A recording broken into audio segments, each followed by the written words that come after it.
வணக்கம் நண்பர்களே. இது காதலின் மொழி. இன்னைக்கு நாம கேட்க போற கதைய தொடங்கலாம் வாங்க. அரக்கனை ஆளும் அக்ஷரா கதையின் 8வது அத்தியாயம். மாலை 6 மணி. ஏகே இன்டர்நேஷனல் தலைமையகத்தின் சேர்மேன் கேபின் ஒருவித நிசப்தத்தில் மூழ்கியிருந்தது. ஜன்னலுக்கு வெளியே சென்னை மாநகரத்தின் மாலை நேரத்து டிராபிக் விளக்குகள் மின்னத் தொடங்கி இருக்க, உள்ளே ஏசி அறையின் குளிரையும் தாண்டி ஒரு உஷ்ணமான அமைதி நிலவியது. தன் தாத்தாவின் அந்த பிரம்மாண்டமான தேக்குமர நாற்காலியில் அக்ஷரா கிருஷ்ணா முற்றிலும் சோர்வாக அமர்ந்திருந்தாள். காலையிலிருந்து கம்பெனியின் முடக்கப்பட்ட கணக்குகளை மீட்டெடுக்கும் வேலைகள், லீகல் ஃபார்மாலிட்டிகள் என அவளது பிசினஸ் மூளை இடைவிடாது இயங்கிக் கொண்டிருந்தாலும் அவளது இதயம் இன்னும் அந்த ரிஜிஸ்டர் ஆபீஸ் அவமானத்திலிருந்து மீளவில்லை. அவளது கலைந்த கூந்தலை சரி செய்ய கூட தோன்றாமல் லேப்டாப் திரையையே வெறித்து பார்த்து கொண்டிருந்தாள். சன்ரைஸ் வங்கியின் ஏல நடவடிக்கை தற்காலிகமாக நிறுத்தப்பட்டிருந்தாலும் தன் கௌரவம் அந்த ஆரியன் ஜெகநாத்தின் காலடியில் விழுந்து கிடப்பதை நினைக்கும் போதெல்லாம் அவளது ரத்தம் கொதித்தது. சட்டென்று கேபினின் கதவு மெதுவாக தட்டப்படும் சத்தம் கேட்டது. அக்ஷரா நிமிர்ந்து பார்த்து கம்மின் என்றால் அத்தகு உலர்வான குரலில். கதவை திறந்து கொண்டு உள்ளே நுழைந்தான் சந்தோஷ். அவனது கைகளில் பெரிய ஆடம்பரமான வெல்வெட் பெட்டிகளும் காஞ்சிபுரம் பட்டு சேலைகளுக்கேயான பிரத்யேகமான லேபிளிடப்பட்ட பைகளும் இருந்தன. ஆரியன் ஜெகநாத்தின் அசிஸ்டண்டாக அவனது நிழலாக வலம் வரும் சந்தோஷை கண்டதும் அக்ஷராவின் புருவங்கள் சுருங்கின. அவளது கண்கள் அவனது கைகளில் இருந்த அந்த ஆடம்பர பொருட்களை கூர்மையாக பார்த்தன. நாற்காலியில் நிமிர்ந்து அமர்ந்த அக்ஷரா தன் குரலில் அத்தனை அதிகாரத்தையும் வன்மத்தையும் குழைத்து, என்ன இது சந்தோஷ், எதுக்காக இப்ப இங்க வந்திருக்கிற என்று கேட்டாள். சந்தோஷ் அந்த பிரம்மாண்டமான மேஜைக்கு முன்னால் வந்து கைகளில் இருந்த பெட்டிகளையும் பைகளையும் மிக மரியாதையாக பயபக்தியுடன் அங்கே அடுக்கினான். அக்ஷராவின் முகத்தில் இருந்த அந்த அக்னி பிழம்பை கண்டு அவனுக்கே சற்று தொண்டை வறண்டது. இருந்தாலும் தன் முதலாளியின் கட்டளையை நிறைவேற்ற வேண்டுமே. மேடம், சார் இதை உங்ககிட்ட நேர்ல ஒப்படைக்க சொன்னாரு. நாளைக்கு காலையில 6 மணிலிருந்து 7:30 மணிக்குள்ள அடையாறு எல்லையில இருக்கிற சிவன் கோயில்ல மேரேஜ் ஃபங்க்ஷன் நடக்குது. நீங்க இந்த சேலையையும் இந்த நகைகளையும் உடுத்திட்டு அங்கே வரணும்னு சார் கண்டிப்பா சொல்லியிருக்காரு மேடம் என்றான் சந்தோஷ் வார்த்தைகளை மிகவும் நிதானமாக கோர்த்து. வாட்? அக்ஷரா இருக்கையை விட்டு சட்டென்று எழுந்து நின்றாள். அவளது முகம் ஆத்திரத்தில் சிவந்தது. மேஜை மீது வைக்கப்பட்டிருந்த அந்த சேலை பட்டியை தன் கரங்களால் ஆக்ரோஷமாக அப்புறப்படுத்தி தள்ளிவிட்டாள். நான் வர முடியாதுன்னு உன் சாத்தாங்கிட்ட போய் சொல்லு சந்தோஷ். காலையில ரிஜிஸ்டர் ஆபீஸ்ல அந்த கையெழுத்தை போட்டாச்சு. அதோட டீல் ஓவர். கார்ப்பரேட் உலகத்திற்கு நாங்க 2 பேரும் தம்பதிகள்னு காட்டுவதற்கு அந்த பத்திரம் போதும்.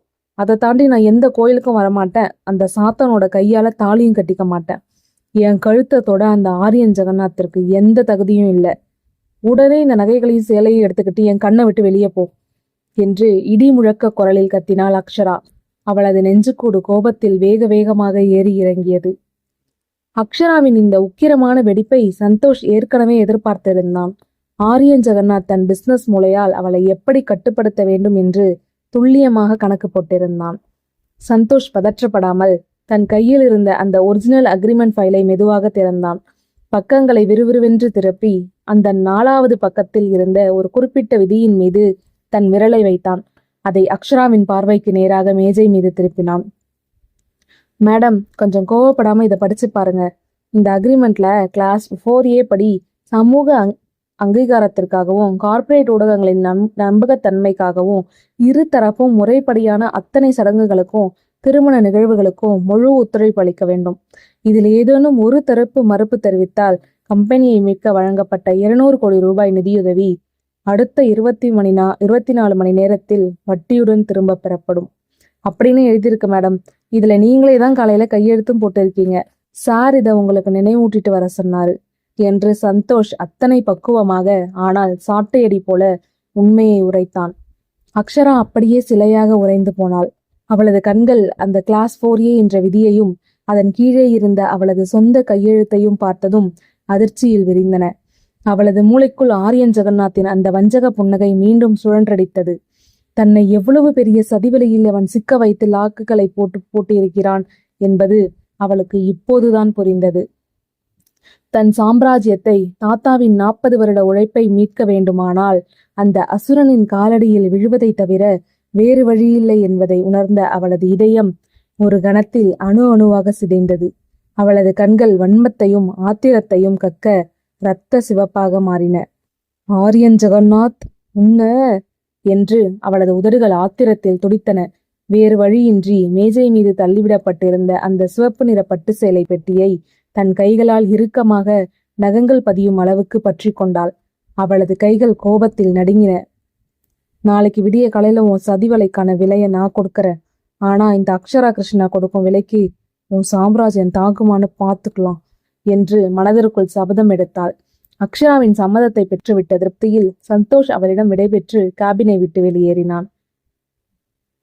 மறுநாள் காலை அடையாற்றின் எல்லையில் இருந்த அந்த பழமையான சிவன் கோயில் விடியற்காலை 5 மணிக்கே ஒருவித தெய்வீக அமைதியுடனும் அதே சமயம் விவரிக்க முடியாத ஒரு கார்ப்பரேட் பதற்றத்துடனும் காட்சியளித்தது.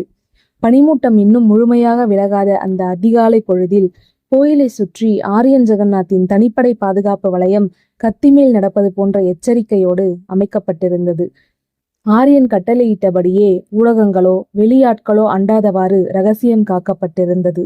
ஆனால் கோயிலின் பிரகாரத்திற்குள் நுழைந்தால் அது ஏதோ ஒரு சாதாரண ரகசிய கல்யாணம் போல தெரியவில்லை.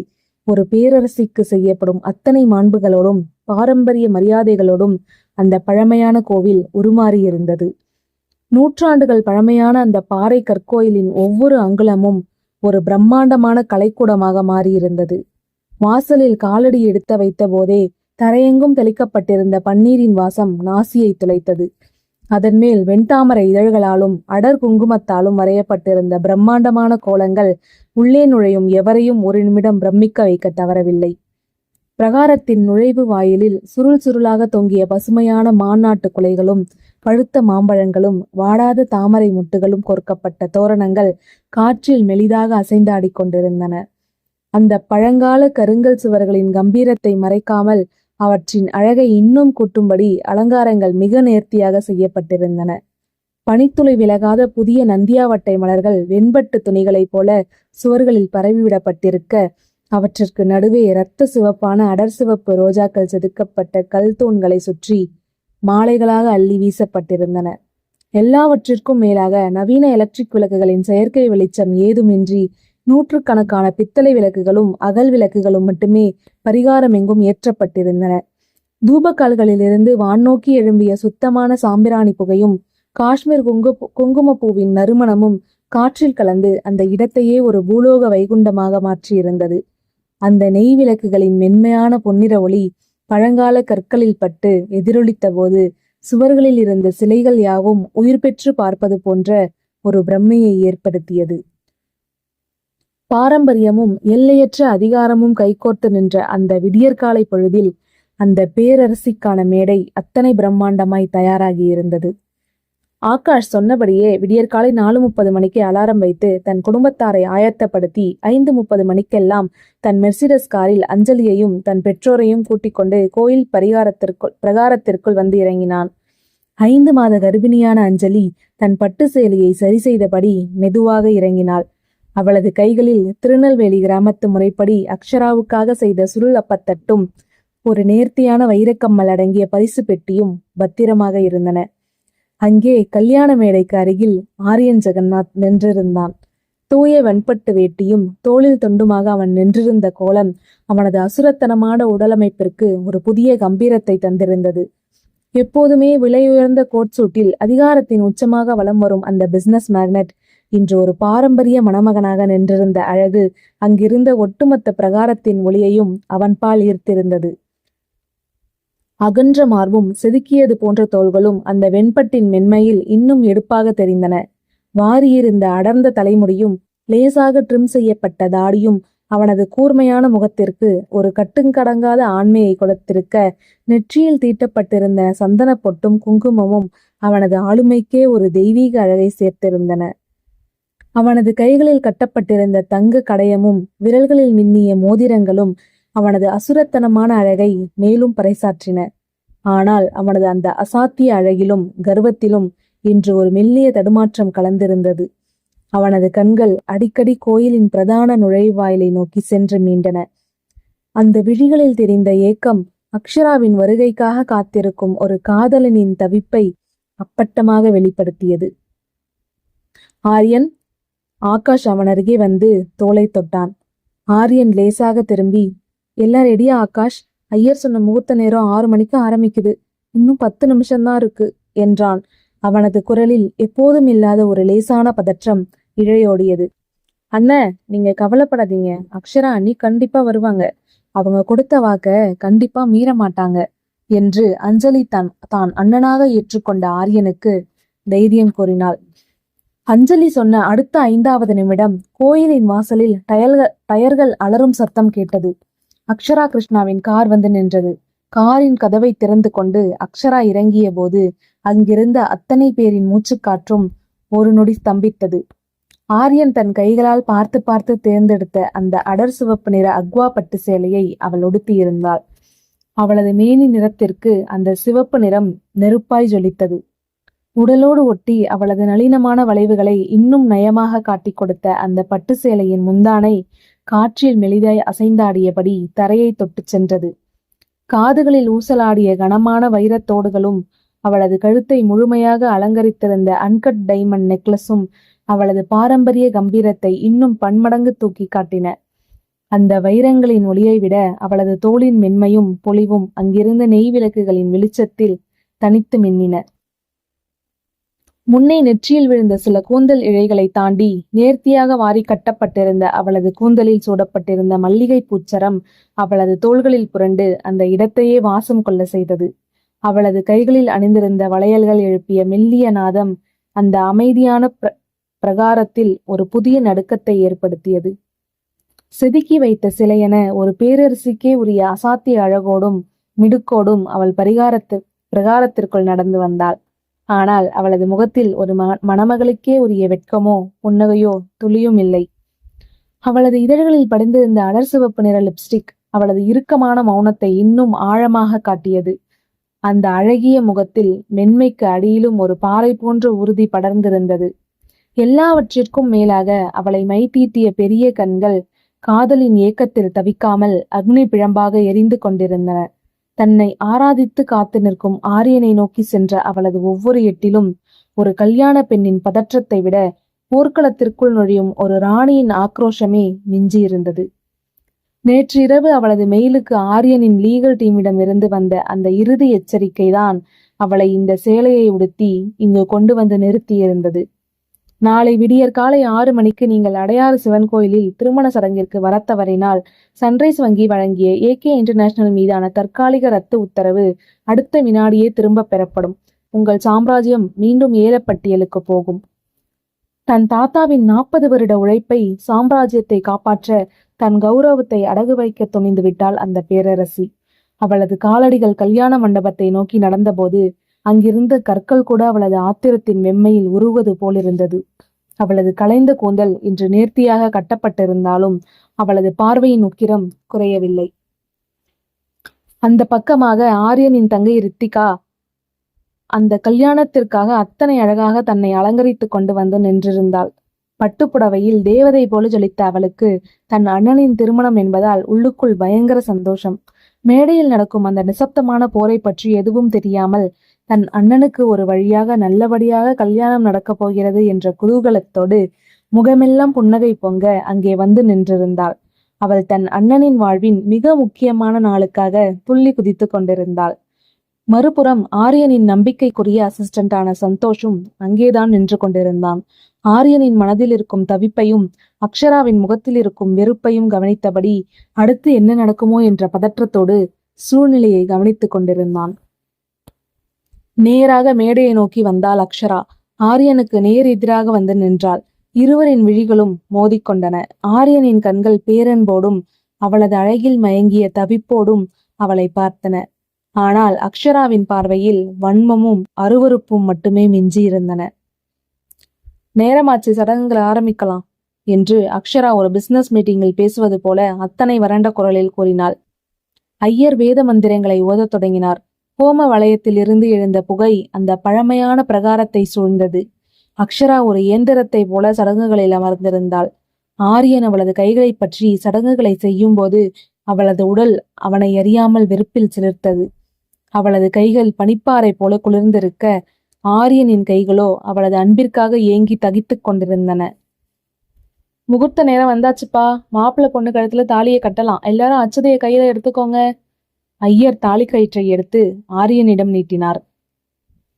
மஞ்சள் கயிற்றில் மின்னிய அந்த தாலியை ஆரியன் தன் கைகளில் ஏந்திய வினாடி அவனது நெஞ்சுக்கூட உணர்ச்சியால் ஏறி இறங்கியது. அவன் அக்ஷராவை நோக்கி நெருங்கினான். சட்டென்று அக்ஷரா தன் ஒற்றை கரத்தால் ஆரியனின் கையை தடுத்து நிறுத்தினாள். அவளது கண்கள் நேராக அவனது வழிகளுக்குள் பாய்ந்தன. சுற்றியிருந்த ரித்விகா, ஆகாஷின் பெற்றோர் மற்றும் ஐயர் அனைவரும் அதிர்ச்சியில் உறைந்தனர். அக்ஷரா ஆரியனின் காதுகளுக்கு மட்டும் கேட்கும்படியாக அத்தனை உக்கிரமான ரகசிய குரலில் பேசினாள். ஆரியன் ஜெகநாத், என் சாம்ராஜ்யத்தை மீட்க இந்த அக்ரிமெண்ட்ல நான் கையெழுத்து போட்டிருக்கலாம். ஆனா ஞாபகத்துல வச்சுக்கோ, என் கழுத்துல நீ கட்ட நினைக்கிற இந்த மஞ்ச கயிறு உனக்கு நீயே தயார் செஞ்சுக்கிற தூக்கு கயிறு.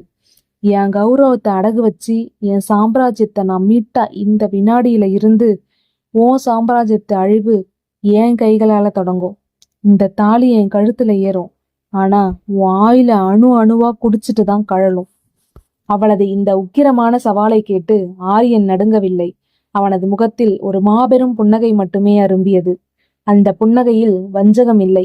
அவளது அத்தனை வன்மத்தையும் தாங்கிக் கொள்ள தயாராக இருக்கும் ஒரு அசுர காதலனின் மௌனம் மட்டுமே இருந்தது. உன் கைகளால அழியக்கூட இந்த ஆரியன் ஜெகநாத் புண்ணியம் பண்ணியிருக்கணும் என்று தன் மனதிற்குள் நினைத்து கொண்ட ஆரியன் அவளது கண்களை விழித்து நோக்கியபடி, மங்களம் தந்து நாணயனே மம ஜீவன ஹேதுனா என்ற வேத மந்திரங்களின் பின்னணியில் அக்ஷராவின் கழுத்தில் அந்த மஞ்சள் கயிற்றை 3 முடிச்சுகளிட்டு இறுக கட்டினான். மேலதாளங்கள் முழங்கின. சுற்றியிருந்த அனைவரும் அச்சதையை தூவினர். அக்ஷரா தன் கண்களை இறுக்கமாக மூடிக்கொண்டாள். அவளது கண்ணின் ஓரத்தில் இருந்து ஒரு துளி கண்ணீர் அவளது கன்னத்தில் இறங்கியது. அது காதலின் கண்ணீர் அல்ல, தன் பரம எதிரியிடம் தன் கௌரவத்தை தோற்றுவிட்டோமே என்ற மாபெரும் அவமானத்தின் கண்ணீர்.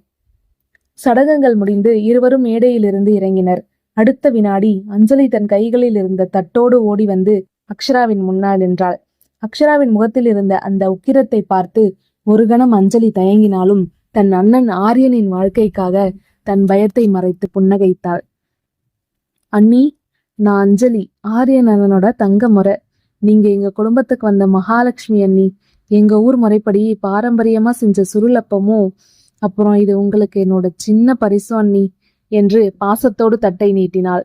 அக்ஷரா அஞ்சலியை உற்று பார்த்தாள். அவளது 5 மாத கர்ப்பிணி வயிறும் அவளது கண்களில் தெரிந்த அந்த வில்லந்தி தமிழ் அன்பும் அக்ஷராவின் ஆத்திரத்தை ஒரு நொடி கட்டுப்படுத்தியது. ஆரியன் மீது இருக்கும் கோபத்தை இந்த அப்பாவி பெண்ணிடம் காட்ட அக்ஷராவின் மாண்பு இடம் தரவில்லை. அக்ஷரா மெதுவாக அந்த பரிசை தன் கைகளில் வாங்கி கொண்டாள். தேங்க்ஸ் அஞ்சலி என்று மட்டும் சுருக்கமாக கூறினாள். ஆனால் ஆரியனை திரும்பி பார்த்த அவளது பார்வையில் மீண்டும் அக்னி பிறந்தது. சடங்குகள் எல்லாம் முடிஞ்சதில்ல, நான் கிளம்புறேன் என்று தன் காரை நோக்கி விறுவிறுவென்று நடக்கத் தொடங்கினாள். அக்ஷரா, நில்லு! ஆரியனின் கம்பீரமான குரல் அந்த பிரகாரத்தில் எதிரொலித்தது. அக்ஷரா சட்டென்று திரும்பி, இன்னும் என்ன வேணும் உனக்கு என்றாள் ஆத்திரமாக. ஆரியன் அவளை நோக்கி நடந்து வந்தான். இனி நீ ஏகே இன்டர்நேஷனலோட அக்ஷரா கிருஷ்ணா மட்டுமில்ல, ஜெகநாத் சாம்ராஜ்யத்தின் பேரரசியும் கூட. நீ தனியா உன்னுடைய கார்ல போக போறதில்ல, என் கார்ல என் பக்கத்துல உட்காந்துதான் நீ அடையாறு பங்களாக்குள்ள அடியெடுத்து வைக்க போற. இதுவும் நம்ம அக்ரிமெண்ட்ல ஒரு பகுதி தான் என்றான் தீர்க்கமாக. அக்ஷராவின் பற்கள் ஒன்றோடொன்று கடித்தன. தன் சாம்ராஜ்யத்தை காப்பாற்ற இன்னும் எத்தனை அவமானங்களை சுமக்க வேண்டுமோ என்று நினைத்தபடி அவனது காரை நோக்கி ஆக்ரோஷமாக நடந்தாள். மறுபுறம் ஆகாஷ் ஆரியனின் தோளை பற்றினான். ஆரியன், கல்யாணம் முடிஞ்சிருச்சுடா, ஆனா அவ கண்ணுல இருக்கிற கோவம் சாதாரணமானதில்ல. வீட்டுக்கு கூட்டிட்டு போற, அங்க நமக்கு முன்னாடி ரித்து பாப்பா ஆரத்தியோட காத்துட்டு இருப்பா. அக்ஷரா அங்க எப்படி நடந்துக்க போறாளோன்னு பயமா இருக்குடா என்றான் கவலையுடன். ஆரியன் காரின் கதவை திறக்கப் போகும் முன் ஆகாஷை பார்த்து புன்னகைத்தான். அவ கோவப்படட்டும் ஆகாஷ், அந்த உரிமை அவளுக்கு இருக்கு. இந்த அசுரனின் கோட்டைக்குள்ள பேரரசியா அடியெடுத்து வைக்க போறா. அவளை அடிமையாக்க இல்ல, அவளுக்கு இந்த ஜெகநாத் சாம்ராஜ்யத்தையே எழுதி வைக்க. வீட்டுக்குள்ள அவளோட உண்மையான ஆட்டம் ஆரம்பிக்கட்டும், நான் காத்துக்கிட்டு இருக்கேன் என்று கூறிவிட்டு காரில் ஏறி அமர்ந்தான் ஆரியன். முன்னால் சென்ற சொகுசு காரை ஆரியனின் அசிஸ்டன்ட் சந்தோஷ் ஓட்டினான். அந்த பிரம்மாண்ட காரின் பின்னிருக்கையில் அருகருகே அமர்ந்திருந்தன 2 துருவங்கள். ஒருவன் மௌன காதலின் தவிப்போடு, இன்னொருத்தி மாபெரும் வன்மத்தின் சபதத்தோடு. அக்ஷராவின் முகத்தில் இருந்த இறுக்கத்தை சந்தோஷ் முன்சீட்டு கண்ணாடியின் வழியே கவனித்தபடி அமைதியாக காரை செலுத்திக் கொண்டிருந்தான். அவர்களுக்கு பின்னால் ஆகாஷ் ஓட்டும் மற்றொரு சொகுசு கார் பின்தொடர்ந்து வந்து கொண்டிருந்தது. அந்த காரில் ஆகாஷுடன் அஞ்சலி, அவனது அம்மா அப்பா மற்றும் ஆரியனின் தங்கை ரித்விகா ஆகியோர் அமர்ந்திருந்தனர். அண்ணனின் கல்யாண சந்தோஷம் இன்னும் குறையாத ரித்விகா காரினுள்ளும் உற்சாகமாக பேசிக்கொண்டே வர, மற்றவர்களோ புதுமண தம்பதியின் எதிர்காலம் எப்படி இருக்குமோ என்ற லேசான யோசனையுடன் பயணித்தனர். இப்படி இருவேறு மனநிலைகளுடன் அந்த 2 சொகுசு கார்களும் அடையாறில் இருக்கும் ஆரியனின் பிரம்மாண்ட பங்களாவை நோக்கி சாலையில் வேகமாக நகரத் தொடங்கின. அசுரனின் கோட்டைக்குள் நுழையும் பேரரசி என்ன செய்ய போகிறாள்? ரித்துவின் பாசம் அக்ஷராவின் கோபத்தை உடைக்குமா? அடுத்த அத்தியாயத்தில் அசுரனின் கோட்டை அதிரும். இந்த ஸ்டோரியோட கண்டினியூஷனை தெரிஞ்சுக்க நம்ம சேனலை சப்ஸ்கிரைப் பண்ணிக்கோங்க. நன்றி.